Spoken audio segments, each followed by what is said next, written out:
جی مونږ نن د سب ډیویژن بریکوټ په وابډا هاوس کې موجود یو. د سب ډیویژن بریکوټ د دې دفتر نه د عام صارفینو لپاره یو ډیر ښه انفارمیشن په لاس راغلی دی. د تیرې ورځې نه د عوامو دا شکایت دی چې زمونږ نه میټرې وړی کېږي او نوې میټرې مونږ ته لګوي. مونږ د هغې ډون لګوو او دې دفتر ته راورسېدو او دلته کمې زړې میټرې چې وې هغه هم زمونږ د کیمرې د سترګې د لاندې رالې. اوس ګورو چې په دغه میټر کې پرابلم څه دی او کم صارفین چې کم تور لګوي په وابډا باندې آیا په دې کې څونه صداقت دی. نو د وابډا والا سره به هم خبرې کوو او دلته چې کم د دې ریلیټډ د لیبارټرۍ کم کسان دي د هغوی سره هم خبرې کوو چې تاسو ته خبر شئ او پروګرام زمونږ په غور باندې وګورئ. راځئ زمونږ سره.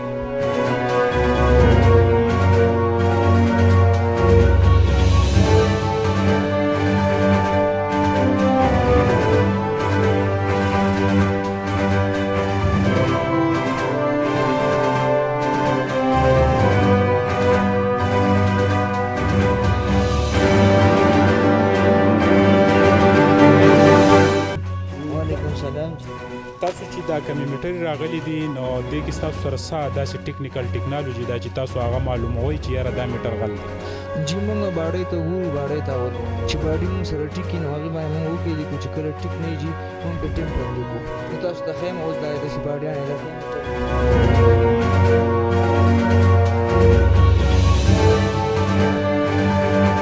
په دې ټیمپر دی جي دې کې دننه کار شوی دی جي. دا سوریه دې لپاره کوي چې بیټري ته وغورځوي نور پکې دننه بیا کار وکړي جي. یو دا راته ووایه چې دا میټر راکولاو کړي او دې کې سوری وکړي جی هغه دې کټ شي جی جی بیا یونټ نه تاوي نه یونټ نه دي کې بیا شنټ ولګي ريزिस्टن ولګي یا شنټ ولګي جی چې کم خرچه کوي.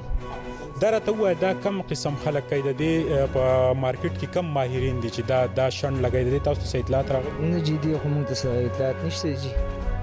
نو موږ دا اورېدلي چې یاره دا کم میټر چې دی نو په دې کې غلا نه کېږي.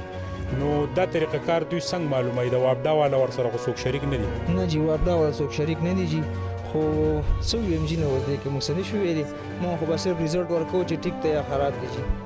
موږ دا اورېدلي چې دا میټرې کم صارفین چې دي هغه دا خبره کوي چې دا د نور سره هم چلیږي او د موبایل د چارجینګ سره هم. نه جی دا خو هغوی غلطه خبره کوي جی. دې کې سرکټ لګېدلی جی ته چې څه یوز کوې به دا ته شو کوي بلکې میګنټ دی جی. دغه راته هم لږ وښیه چې دې کې کم دغه استعمالیږي کم چې ساده میټر دي جی. ساده کې دا دغه استعمالیږي جی. دې ته موږ شنټ وایو جی. شنټ دی دا شنټ لګي او جی. کله چې دی ولګي نو دی ولګي جی نو بیلې ته لنډه لار میلاو شي نه جی. بیا دلته کم تاویږي دلته کمه بجلی راځي او سب ډېره بجلی په دې طرف وځي نو هلته ستا یونټ کم یړلی جی.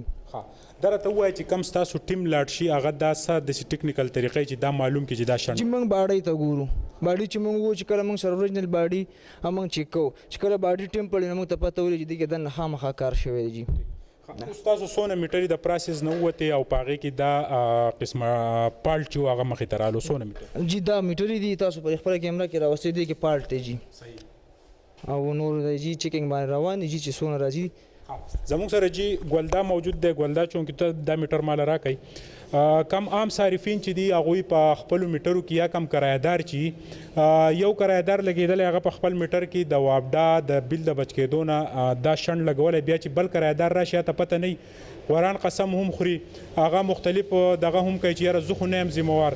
نو په دې حواله باندې د ګلدا سره خبرې کوم. ګلدا تاسو ته هرکلی وایو او دا کم نقصانات چې مخې ته رالل د وابډا سره چې کومه دوکه کېږي نن مخې ته راله په دې باندې مونږ پوه کوي چې یاره دا په دې سب ډیویژن بریکوټ کې څومره دغه چې تاسو ټارګټ کړي داسې اندازه خو نه لري. خو څه چې راکوز کړي دا زمونږ په ډیفیکټیو کوډ باندې راکوز شوي دي چې زمونږ د میټر دا راپورټ چې دا میټر نه ګرځي دا چې کوم دی نو له کماله کنزمپشن نه راکوي نو هغه 2 میاشتې چې کوم دی نو مونږ په ډیفیکټیو باندې وساتو د هغې نه وروسته چې کوم دی نو دا مونږ بدلې کړو چې دلته کې بیا راشي مونږ لیبارټرۍ ته خپلې لیبارټرۍ ته ولګو هغه پکې دغه معامله کوي لکه څنګه چې تاسو ته خبره وکړه. او جی نو ګلدا دا څومره هسې تاسو معاشرې زموږ ذمهواري دا څومره لوی نقصان دی د وابډا سره هم بیا په دې اوبو چې کله مونږ اودس کوو کله دا اوبه مونږ په روټین کې استعمالوو د دې هغه ټیکنیکل نقصانات ټیکنیکل نقصانات خو دی په حرام اوبو چې اودس وشي مونږ نه کېږي. او جی دغه ټیکنیکل ټیک او شرعي نقصان دی او یا یو تاسو کوم دا راته وایي چې دا اشفاق دا راته وایي کنه چې تاسو خو ظاهره خبره تجربه ده او دا مونږ چې سوالي دل دا شند مونږ په دې خبرو مخکې نه پویدو او تاسو څه غنئ دا وخت څنګه په سکرین یې دغه صارفین چې کم تاسو د واب د صارفین دي دوی ته سو آی تاسو سره سونه ټیکنیکل اوزار دي چې دوی غلا معلومول یاره جی مونږ خو دغه کم د ټیمونو موږ ګرځي چیکینګ نه پاره دا نور چې کوم زمونږ چې کوم کسټاپ دي دا ګرځي دغه میټر چې کوم خرابي دغه نیو ان شاء الله کوزو نور به هم کوزو خو زه صرف دا وینا کوم چې لکه یو سړی سټنټ لګي او یونټ ځان ته کمای نو خو دې خو وی چې د وابډا وال نغلا کوم خدا د ټوټل ملک او د ټوټل قوم او د عوامو چې کوم یو سرمایه د هغې په حق باندې ډاکا چولي څنګه من اشفاق جی مونږ بزو د وابډا اس ټي او د دې سب ډیویژن انچارج نومان خان سره نومان خان نه ټول تفصيلات رالو زموږ سره اوسئ